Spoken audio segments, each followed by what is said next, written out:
Now. Go ahead, Craig, talk. Hello, Jay. Oh, Can you hear me? okay. We're good. We're good. All right. I promise this time I have audio on the YouTube, and I apologize, but shall we try take three? It's up to you. Does it work? It's working. I can hear you scolding me. Okay. Well, let's try it again. Hello. Welcome to This Week in Teams, the Microsoft Ignite edition. I'm Craig Jenke here with my co-host Jay Leask, who you might remember if you've been paying attention to any of the other shows. We have a special guest to us today, Sharon Weaver out of Kansas City, owner of Smarter Consulting and a regional director, which is pretty high up there in the Microsoft world for our partner stuff, right? Sharon, would you like to talk about yourself? Tell us about. Sure thing. Yeah, so like you said, my name is Sharon Weaver. I have a background in IT. I've been doing it for over 20 years. I have kind of a background in software development and a degree in developmental psychology. So at the end of the day, I try to help people solve problems, and most of the time it's solving technical problems. Technical Sweet. problems like my inability to get the audio working, right? Yes. Can you help Jay? Jay needs a lot of help. There is very little help for Jay. Sharon, I'm so excited to have you. Thank you. It's been a crazy couple of days trying to fit in work and the virtual conference and family, of course, because they still are. I'm still pleased to provide them time. I'm not going to say they require time. I actually enjoy that, but thank you for joining us. It's very exciting to have you. Thanks for I've been having me. talking you up, Sharon. Jay thinks that you're really good. So Oh, I've well, told him that you're one of my favorite people in the industry. aw, thanks. So Is we he met because lying? you've done my event, SharePoint Chicago, which Saturday or whatever it is, it's going M365 Chicago I coming up. have. You've done that for a number of years. Have you been doing Yeah, it since 2013, since we I've started? been doing it yeah, I think almost every year we've been up there. And occasionally you bring Jonathan with. Um, Yeah, he tags along occasionally.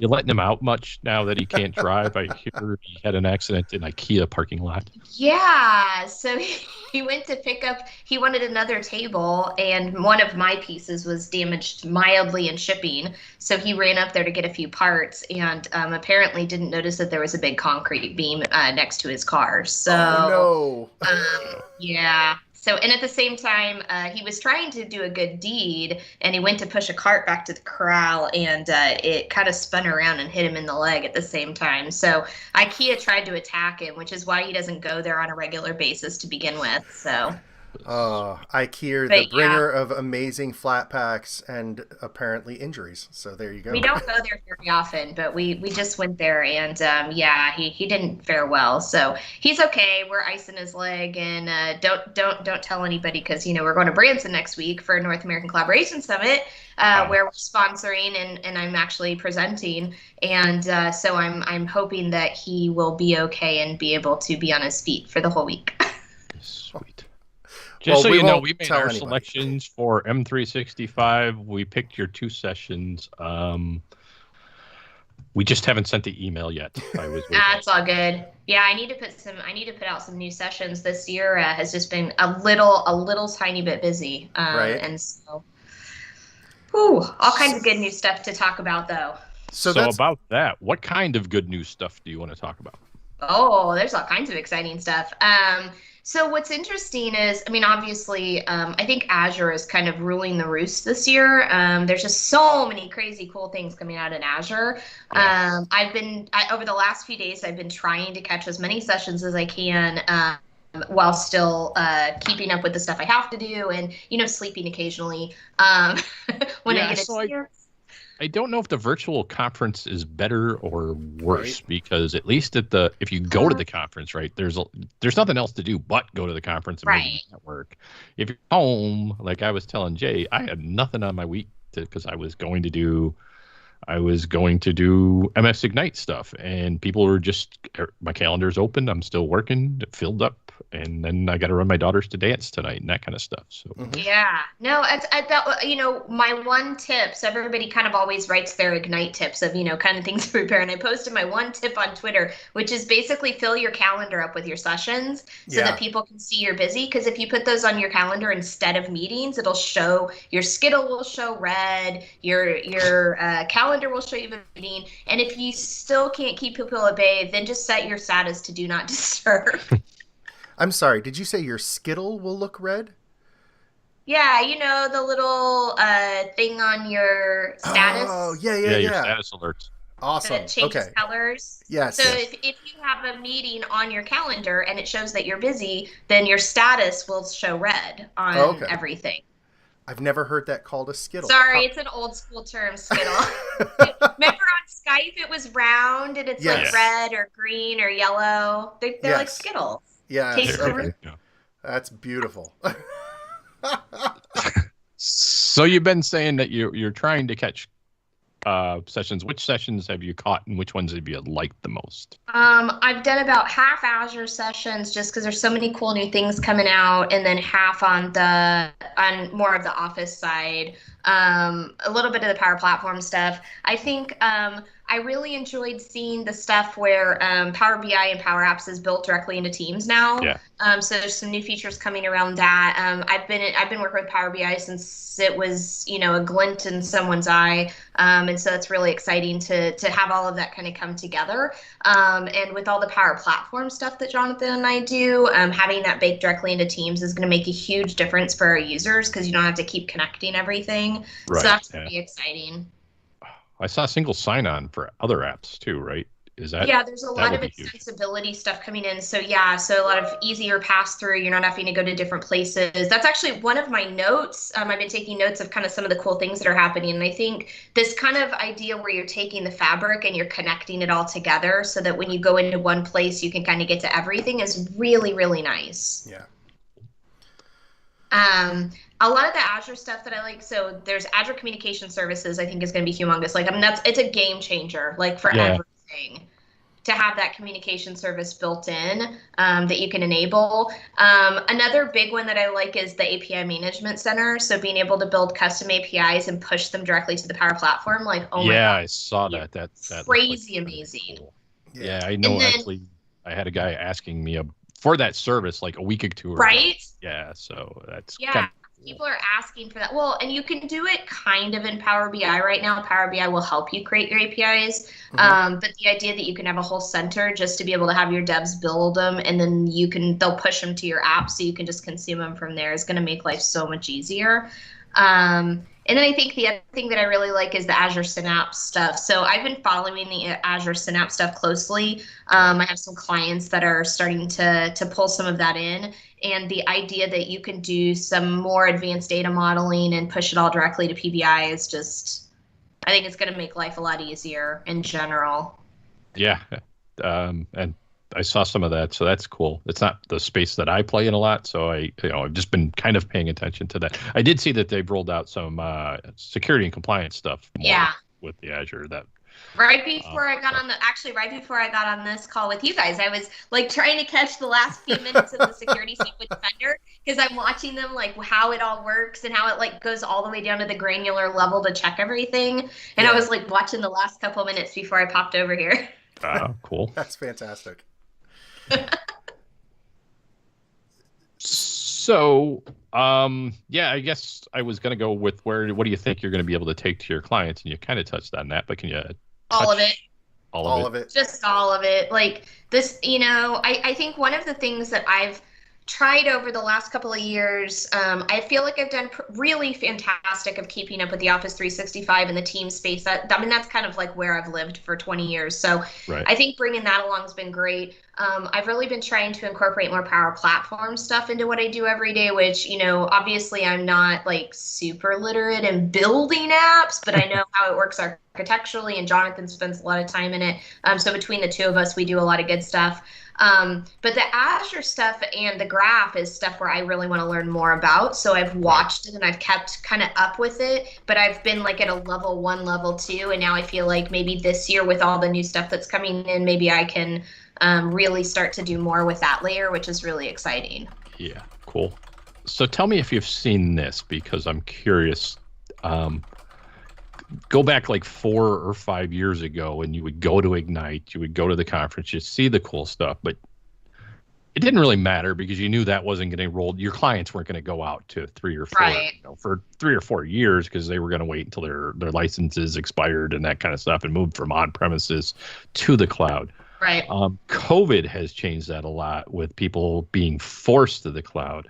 But when I talked, so it might be the clients that I talk to, but they seem full on board of learning the greatest, latest and greatest type of things, and trying to take advantage of that.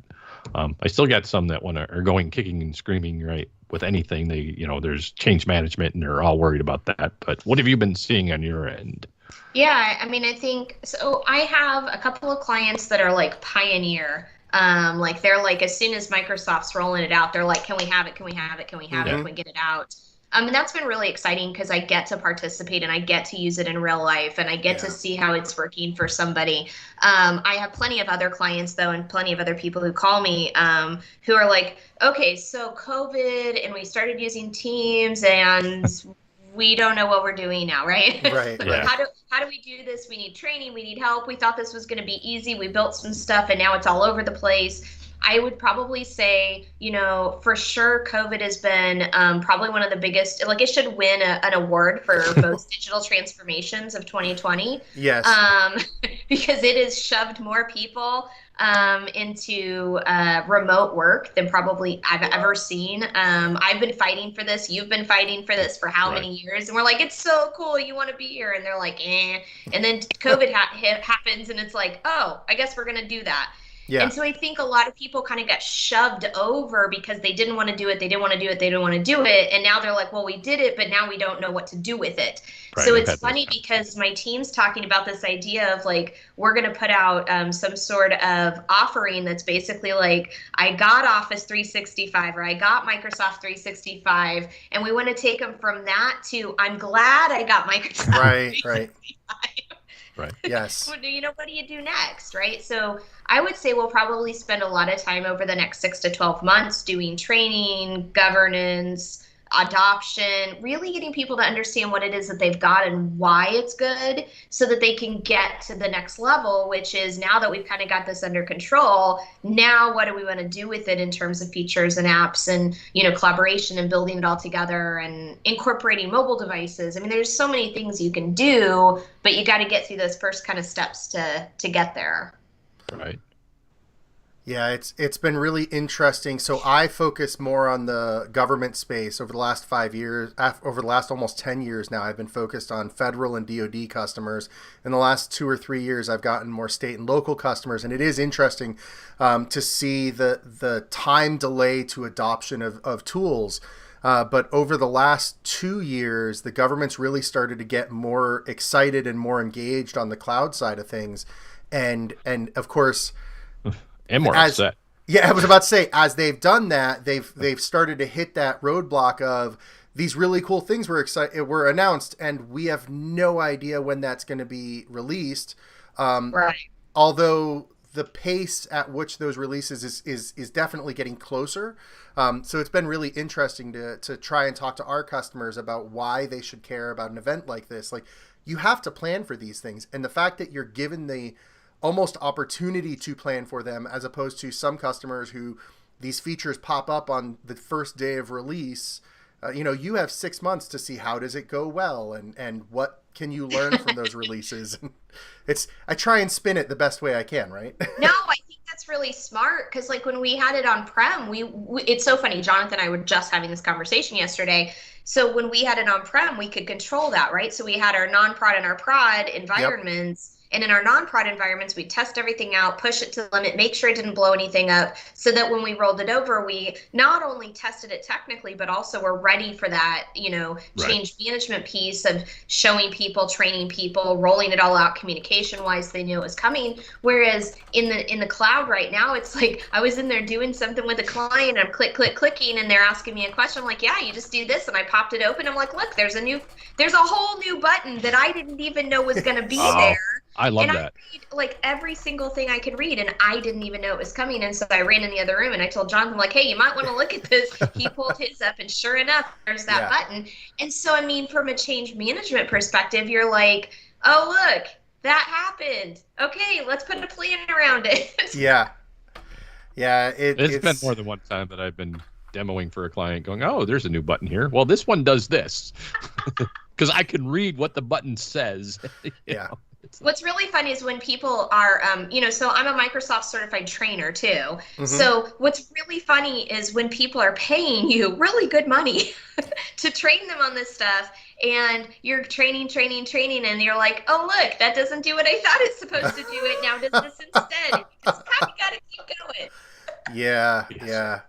We have, so AvePoint is a big Microsoft partner, and we're in we're in the TAP program. So we get the earlier releases than many, than commercial customers, or especially the government customers, right? And so we'll be sitting there, and all of a sudden one of us, so the new discussion thread button appeared in our channels. And it appeared to one of us, and then over the rest of the next 2 days, like, it started to appear to everyone. And it just becomes that feature, that concept of like scavenger hunt in Microsoft Teams for the new features, right? Yeah, who's got it, who doesn't. Well, and it's really interesting how it doesn't even just roll out by tenant, like it'll roll out by person. Yes. Right. Individuals in each tenant, I'll talk to people, and I'll have to be like, okay, who has this? Who doesn't have it yet? Yeah. I think a lot of that has to do with who's closing Teams and who's just leaving it open. Because it's supposed to update when you close it, and then so quit it and whatnot. But there's a setting. There's even a fun setting in the Teams client that allows it to run in the background even when you close the app. Yeah. And so some people will be like, "Why is this still running?" And I'm like, "Oh, you have to go into the settings and click the little box that says, or uncheck the box that says run in the background, because otherwise it'll never shut down until you reboot your computer." Yep. Oh yeah, it's. The pace of change has been amazing, but there are some definite repercussions on the end user side, especially just realizing you have to change how you do things in order to just take advantage of what's there. Dude, I think it makes people chill out. Like, you have to chill out a little bit. Like, in the old software world, like, everybody was like command and control, right? Yeah. Like, every single little checkbox has to be checked. And in the new world, I go to consult with these people who, have had this kind of every single thing has been monitored. Right. And in the new world, I'm like, you just kind of got to relax a little. I mean, there is such a thing as real security, but when it comes to like feature rollout and things like that, sometimes you just kind of like got to push back and be okay. It's either one of two things is going to happen. You're either going to roll out and go, oh, hey, that's pretty cool. Or why the heck did they change that when they moved the search bar to the top of like Outlook? So that was one that was a culture shock. Oh, yeah. Well, and I have a couple clients that have custom themes around the way that they've got their SharePoint stuff set up. So when the search bar went to the top, like all of a sudden it's like, whoa, what just happened? Yeah. But you know what? Yes. After 3 days, you're like, okay, well, I can't change it. Suck it up. It is what it is. It is what it is. So. we have a lot of conversations about who moved my cheese today. Oh, geez. Yeah. So Sharon, if we were at a conference, I would be coming out of the booth for this conversation. AvePoint would have our big 20 by 20 somewhere near the front door, and Craig would probably be out in the expert spot area, or even giving presentations. Where would you be if this were a live in-person conference today? Wait, do you want the honest answer, or do you want the conference appropriate answer? I want the honest answer. The honest answer is I would probably be likely networking with some people in a pool. That's fantastic. I would probably have a drink in my hand, and I'd probably be in a pool, and I'd probably be doing some networking during this time in the afternoon. No, I mean, honestly, like I do float back and forth. So I would say, for a week-long event, it kind of depends on what's going on, but you can usually find me in the expo hall, wandering around talking to people, or probably in the product group area, looking at all the new stuff and talking to everybody, or at some networking event of some sort, talking to somebody. You get the theme here, probably talking to somebody somewhere. Yeah. So with that, I do have a question. We're going to take a step back. And you mentioned that you've been in the industry for a long time. I think you said 20 years, kind of come up through it. You have your own business. You're doing pretty successful with it. I know Ralph from Magenic has spoke highly of you, said that, they brought you in to help their organization because they're short on people who know as much as you. And I know you've been working a lot with Crow Systems and several other agencies and that kind of thing. I've talked to you personally last SharePoint North America when one of my coworkers was thinking about like starting their own business. So personal development side, what advice would you give to a young person coming out of, just getting started in IT? What should they do? What should they focus on? Yeah, so I actually spend a lot of time in this now. I do a lot of mentoring, a lot of coaching, especially for women in technology, but that's not to say that I don't coach, guys as well. Sure. I would say, if you're new to the technology scene, there's a couple of different primary things. One of them is to get in the know, right? So I definitely encourage people, if you're in technology, specifically in Microsoft, get on Twitter. Whether or not you're participating doesn't really matter. It's a really good source of information.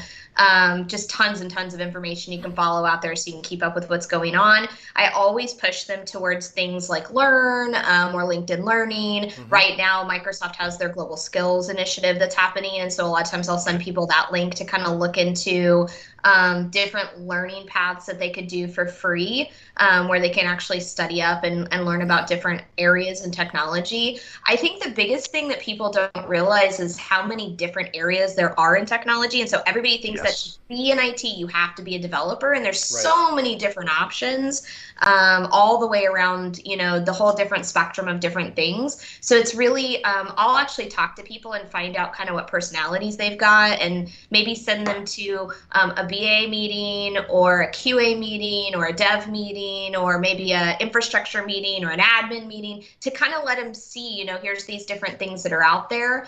And then after that, it's really just a matter of kind of getting in and playing. So I highly encourage people to become part of the dev community. So Microsoft offers a fantastic way to sign up for free dev environments through both Office 365 and Power Platform. And I usually will send those links out to people and say, sign up and play and see what you like and see what you don't like. But I think a lot of it is just really knowing what's out there. Yeah, I think it's interesting. I have two nephews who I tried to, when they were going to college, I was like, you should really look into IT, kind of going in that route, something to do with IT. Yeah. And both their answers were, we don't really like math and we don't want to sit in front of a computer all day. I'm like, that's not what I do. And what are they doing? They're like, they've got office jobs and they sit in front of a computer all day. Exactly. That's right. Yeah, in fact, I like to talk to people. So this is early, and what's really funny is I'm kind of half and half. Like half of me really enjoys just interfacing with people and finding out about what's going on and asking a lot of questions. And the other half of me just really loves building things. Like I really like making solutions. And so I early on wasn't really sure kind of which way I leaned. I knew that I liked computer. I knew that I liked technology. I knew that I liked solutioning, but I also knew that I liked people. And I didn't want to spend every day, all day, like heads down on my computer. And which led me through the business analysis route. So I ended up becoming a business and systems analyst and doing more architecture than anything. And I really learned how to kind of spend half my time talking to people and finding out what they needed, and half of my time helping to create the solution. And so I think it's a matter of finding out what is it that they really want to spend their time doing, and how does that play into the technology world. Yeah. That's one of the conversations I have the most with our customers, especially in the government side. We have heard for so many years the do more with less motto that Mhm. business analysts and communications and marketing for IT have all been ripped out of the government agencies. And so Yep. trying to talk to them and help them understand the value that brings to a successful IT rollout. So it's really good to hear you talk about that path, because it's necessary to be successful, especially with a platform like Microsoft 365. This is not a stand up a file share and walk away tool. This is a tool where you have to map the capabilities, which are almost endless, to the requirements of your organization. So to hear that conversation is really exciting for me. So I heard a lot of, this is what I like, this is what Sharon likes, this is what Sharon likes in the last couple sentences. You like to bev, you like to talk, you like to build things. Jay, what else did I say that Sharon likes? Well, we heard that had this conference been live, you were planning a post-Ignite cruise. I was. I actually had it booked, and I had a travel agent all set up, and I had a website all set up. So a couple of years ago, so I love to cruise. I like to travel in general, but cruises are like my favorite way of traveling. They're just super fun, and you get to have a blast. And so several years ago, people had approached me and said, wouldn't it be great if we did a community cruise? And so I wasn't able to make it happen for the last Orlando trip, but I was able to get all of the stuff in place for this year. So had we been in New Orleans, there would have been actually a cruise leaving I think it was Saturday morning, that would have gone out, that anybody who wanted to come could have hung out on. Which I'm sad that we're not going to do this, but I will pitch out. I am part of the Microsoft Virtual Community crew, and we are going to do a community meetup tomorrow afternoon instead, and I'll be in VR. So we will actually have something where we're going to just kind of hang out and chill and talk to everybody. But no, we're not getting to go on the community cruise that I really, really wanted to do. Yeah. Well, I'm interested in next year's, I'll tell you that much. Yeah, So, and that's a big thing. So I've been following cruising very closely from a business perspective. In fact, I've heavily invested in cruising this year on purpose. Right. So cruising is at a standstill. As you guys know, cruising worldwide has been at a standstill, and the United States government has a hold on cruising until the 1st of October right now. And the Cruise Association has actually formed a government task force to look into sailing safely. And that's been a big topic of conversation at the government level to try to figure out how to allow us to kind of get back to cruising in a safe way. And I've been watching it very, very closely. I feel like it'll be fine eventually, but they've definitely had a long year for sure. Yes. Yeah, no doubt. And you just can't go for those kind of cruises in Kansas City, can you? Yeah, no, in Kansas City, like in my backyard, we have a nature preserve with a big overgrown mud puddle. But that's about as close as I can get to real water here. So the cityscape behind you, that's not your backyard, huh? No, it looks kind of similar. If I was downtown Kansas City, it probably would look really similar to that, but I actually live in the suburbs. So I live about 30 minutes away from downtown. Sure. There's a 2,000-acre nature preserve behind me in a park, and then across the street is a golf course. So it's cool. Actually very suburban. That's awesome. So you organize SPS Kansas City. Is there any plans for that? So we this year's been a struggle, as you know, for everything, and Kansas City is no different. So my user group has chugged along every month with no problems. We've actually had record numbers this year. People have been attending it. We really internally talked as a group about what we wanted to do for SharePoint Saturday Kansas City, and most of us agreed that we just didn't think we'd get the attendance that would be worth our time to put something like that together. Right. And so what we've done is we've actually joined forces with Mark Rackley, and Jonathan and I will be in Branson helping him to run North American Collaboration Summit. We'll be, providing our time and energy to help him kind of keep things running. And we have referred anybody that's asked about it to just go to that.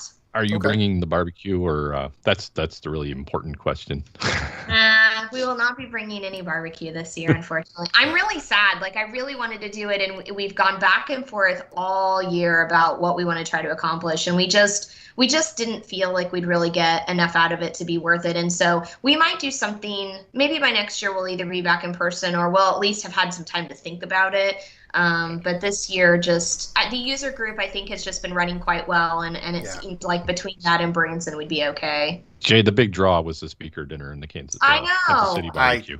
I mean, that sounds like a good draw to me. So I would be excited. And we go to a dive, man. We take everybody to this just super duper dive barbecue. Yep. It's amazing. It's been around for 100 years. It's some of the best pit barbecue you've ever eaten. We actually, so Jonathan tested for his 3rd brown belt in I don't remember what style this time, and they did the assessment prior to his certification, and they brought barbecue for the black belts to eat during the assessment to try to win him. That's awesome. There you go. I assumed you were talking about a black. Does martial arts. I do. I thought you were doing some kind of a color belt association for barbecue, but for martial arts, yeah, I do Taekwondo. So my daughter and I. Yeah, he does. He's got belts in like 4 or 5 different styles. I have a 6 Sigma black belt, and so for my 6 Sigma black belt graduation, he did actually present me. Jonathan made me an actual black belt with my name on it, which is kind of fun. But that's amazing. But he's got actual belts. That's amazing. Yeah. So out of curiosity, there are approximately, I'm not doing my math well, 18 hours left in the conference. What are you excited to see come out of the next 18 hours? My plan is to go back through whatever's left that's coming up and see anything that I've missed or anything that I kind of did quickly, and just to go back and look and see some of the new features that are coming out.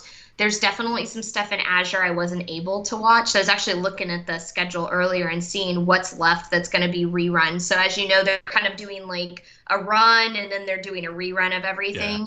So I'm going to try and go back and look through some of the reruns of some of the Azure stuff. And then I'll also be preparing for the community meetup tomorrow. I have a meeting later tonight to touch base on that. And I'm really excited because we're going to have like a hangout and everybody's going to be able to talk. And can you share the link for that? Because I don't believe I have it. Yeah, absolutely. Actually, if you just go to we don't need Jay to have it. Just I was like, is this the kind of thing we can ask about, or is it like a set community? Like we're not part of it? Part of the Microsoft 365 virtual community. So if you just go to m365bc.com, okay. All of the information is out there, and this is a virtual community. So I worked with Joel Olison and Ryan Scouten and a few other people to build this community. And we've put on several events already, and we're going to be putting on another one in the next couple of months. But you can actually join the community if you go to that m365bc.com and scroll to the bottom. There's a register to be a member of the community, and there's actually a Microsoft hosted tenant that you'll get a login to. Oh yeah. And we're going to be a party. I just didn't put the whole connection with the whole community together. Yeah. Nice. So yeah, feel free to send that out to anybody you want, and we're going to be doing a virtual meetup, kind of post-Ignite virtual meetup, and I think Martin is running the bar, Martin Visser, and he will be opening the bar sometime this afternoon, I think, for people to hang out, like a club bar, pub feel, where everybody can just kind of come in and hang out and chat, and it's BYOB, but you're not serving virtual beers then. That's Well, this is Martin. He might be, who knows? He might serve virtual beers, but if you actually want something to drink, I suggest you bring his setup is insane. Kind of just toying around with this computer thing. I've got computers on 3 different tables in here, and I've probably got 10 laptops. And you look at his, like, he has a camera up at the top of the room that just shows his whole setup. He looks like a professional streamer. It's crazy. He is like just crazy talented. That's awesome. Well, I think we've exhausted our questions and certainly taken so much of your time this evening. Thank we you. appreciate you taking the time. No, I love this. We get to hang out and talk and cheers little to your water. Talk and a little fun talk. Cheers to your water. Oh yeah, I brought beer. Cheers. There we go. Yeah. Well, again, thank you. I'm really excited to have been able to talk with you this evening, and enjoy the rest of the conference. This has been, like we said at the beginning, a crazy week of trying to manage family and normal business, and then the 48 straight hours of sessions. So good luck. And a boatload of announcements, a lot more than I was. I mean, and I'm even internal, and a lot more than I was expecting. So there's been a lot of like little sneaky. Oh, I didn't know that one. So that's been fun. All I know is I know that Dan Holmes has been really excited about getting to talk and beginning and to push this stuff out. So he had a big announcement about, what was it? Lotus 123, or what did you say earlier?